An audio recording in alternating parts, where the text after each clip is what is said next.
What's up guys, it's Mike here. Today I'm going to be talking about the Sigma 16mm f1.4 lens specifically for Sony's E-mount cameras like the a6300, a6400, a6500. It's also the lens I'm filming on, so if you guys are wondering about the, what the video quality is like, this entire video is going to be filmed on that lens in particular. So I've owned this lens for about a year now. I purchased it around the same time that I purchased the Sony a6500. And my reasons for purchasing it was primarily for vlogging. Before I purchased it, I was doing a lot of landscape photography, cityscape photography on location. It was very difficult for me to film what I was doing with a single camera and a single lens, and take photos and film the whole thing. Anyways, it was just kind of a difficult process. So I ended up purchasing the Sony a6500 and the Sigma 16mm f1.4 to go along with it for vlogging purposes. I also planned on using the lens a little bit for astrophotography, and I ended up using it a lot more than I originally anticipated for astrophotography just because the wide aperture of the lens is so conducive for that type of thing, but we'll get into that later. I haven't really gotten into the more professional cinematography aspects of the Sony a6500 yet. I do plan on getting into that, but for video, the Sigma 16mm f1.4 does an incredible job. I did do some practice cinematic B-roll the other day when I was at a local state park. That's going to be at the end of the video if you guys are interested in watching that all the way to the end. So stay tuned, stick around for that. Okay, so my plan for the rest of this video is just to kind of go over some general specs first, go over some things that I like about the lens, some things that I don't like about it. I'll talk about astrophotography, I'll talk about vlogging, I'll talk about sharpness, other things like that. So in terms of just general information, yes, this lens is a prime lens. It's 16 millimeters, has a very wide aperture of 1.4, which makes it very, very good for astrophotography or portraits and things like that, or just shots where you want to separate whatever subject you're looking at from the rest of the field of view. So food photography, possibly. The front part of the lens has a diameter of 67 millimeters. So if you are researching this lens and are looking to get like ND filters or UV filters or something like that, you'll be looking at a 67 millimeter diameter. Okay, with that out of the way, let's go over some things I absolutely love about the Sigma 16mm f1.4 after a year's worth of use. The first thing, and this should come as no surprise, is the aperture. An aperture of 1.4 is just, it's incredible for so many things. And like I said before, I've been able to get amazing shots of the night sky. I don't really do many portraits, but I have done some creative portraits of my wife.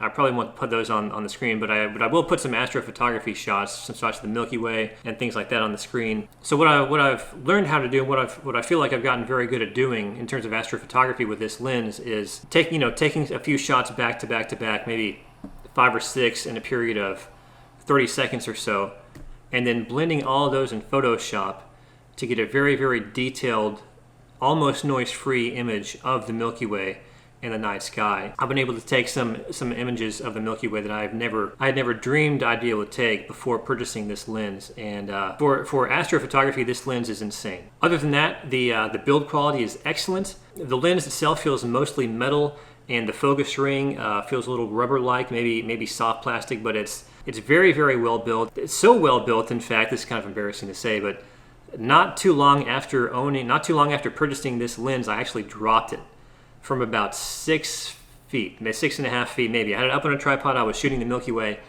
and I didn't have the camera hooked on my tripod all that well. I think I missed a connection somewhere, but anyways, the entire camera fell off my tripod, landed on the lens head first, and I figured after that, I was like, crap, I'm gonna have to pay to get a new one, or send it in to get a look at it, see if all that was covered under warranty or whatever. But it was fine. No damage to the lens itself, no damage to the camera. The only damage was to the lens hood, and there's a small crack, and that's it. The picture quality hasn't changed at all since then. Yeah, I mean, I don't know if I just got lucky, but I mean, it took a pretty hard hit to the ground, and it came out with just a minor crack in the lens hood, thankfully. But yeah, build quality, superb. Okay, next thing I absolutely love about the lens is its auto-focusing capability with the Sony system. So this lens is obviously not a Sony lens, it's a Sigma lens. It's built for the Sony E-mount, but in terms of auto-focusing, I've seen zero difference between the speed and the reliability between this lens and other Sony lenses that I use with my A6300 or other Sony lenses that I've actually used with this camera as well. They seem to focus just as quickly. Continuous autofocus in video mode is fine. I see no difference between continuous autofocus with this lens versus continuous autofocus with a Sony 10 to 18mm. Sometimes what happens is that lenses that are not Sony, that are built for the E-mount sensor that can go on Sony cameras, don't focus nearly as well as their Sony equivalents. That's not the case that I found with this lens. Now take this with a grain of salt because I don't do all that much portrait photography. I actually don't do hardly any portrait photography. I'm mostly just a cityscape, landscape, interior design photographer with some automotive stuff on the side. So autofocus isn't that big of a deal to me because I can just manual focus and I have plenty of time to manual focus. But for the few times that I have done portrait stuff, it's been just fine. Okay, so those are just a few of the things that I like about this lens. There are so many things to love about this lens. For the sake of time, I'm not going to list everything. Those are just kind of my main points. With those out of the way, let's get into some things that I don't like about the lens, and they're not many. The first thing is the lens cap. This lens cap right here. Now, the lens cap is fine. It's not the lens cap itself that I'm not particularly fond of.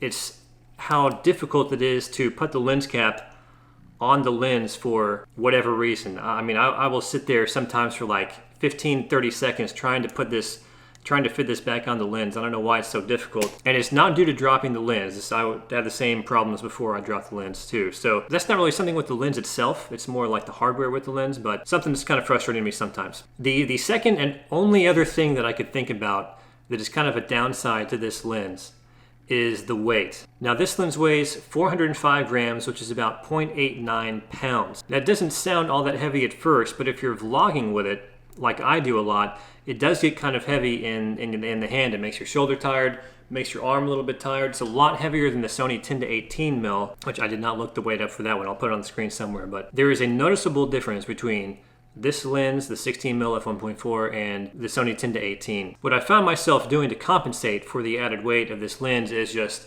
you know, if I'm holding it with my left hand for a while, I'll just switch, hold it with my right hand, then switch again. If I'm vlogging for an extended period of time or whatever, or I'll just take a break, put it to my side, and then get back to it. But in terms of vlogging, the 16mm focal length is pretty good. It's very wide. It's wide enough for vlogging. But I've kind of found myself having to remind myself.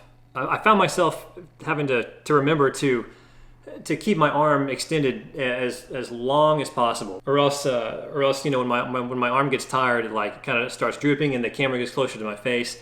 And then my face looks like it's right up against the camera screen. To me, even though 16mm is fine for vlogging, I found my sweet spot to be around like 13 to 14mm.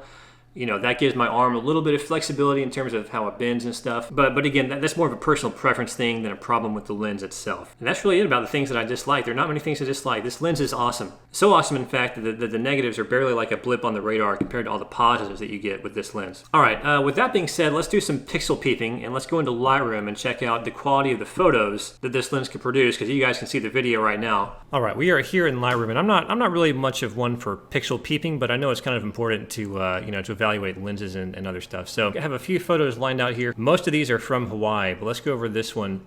This is a shot of my wife and just this big field on Oahu. This is a shot at f8, ISO 100, 1/500th of a second. If we take a look at the corners, I can't really tell if anything's out of proportion over here or out of focus. Let's look over here. Things look to be good over here. Oh, let me turn the profile off. So this was the original. This is how I edited it. Things are looking pretty good, pretty sharp. This is at f8s. I mean, that's kind of to be expected. Here's the bottom corner, bottom left corner, bottom right corner. I mean, things look pretty good to me for this one. Here's one from Lenikai Beach. This is at f13. I did f13 so I could try and get a sunburst effect on here. Same thing with this. This is a 4x5 crop. So here's a shot of my wife that I just briefly retouched. This is at f1.4. This is wide open, looking into the sun. A little bit of noise going on here. That probably has more to do with the camera than the lens, to be honest, though. Things are pretty in focus, though. I mean, not as sharp as they could be at f8. A little bit of noise down here as well. This is another one that I exported as a JPEG. Corners are a little soft. My wife's still in focus. Okay, here's another shot at f1.4, and this is actually cropped in a decent amount, so I could focus on my friend here. So I think I manually focused on this one, and since I had to crop in so much, you know, things aren't the sharpest, but that's kind of to be expected. This is not the best example. Here's the touched up version. I think I added a little bit of sharpening in it as well. But all right, guys, I hope this review was informative. If you liked it, please give it a thumbs up. Helps out the YouTube algorithm tremendously. Consider subscribing for more. If you want to see more videos, take a look around my channel. I've got a lot more reviews and you know, photography vlogs out there. And also, if you want to watch the cinematic B-roll that I did the other day, here it is. Thank you for watching.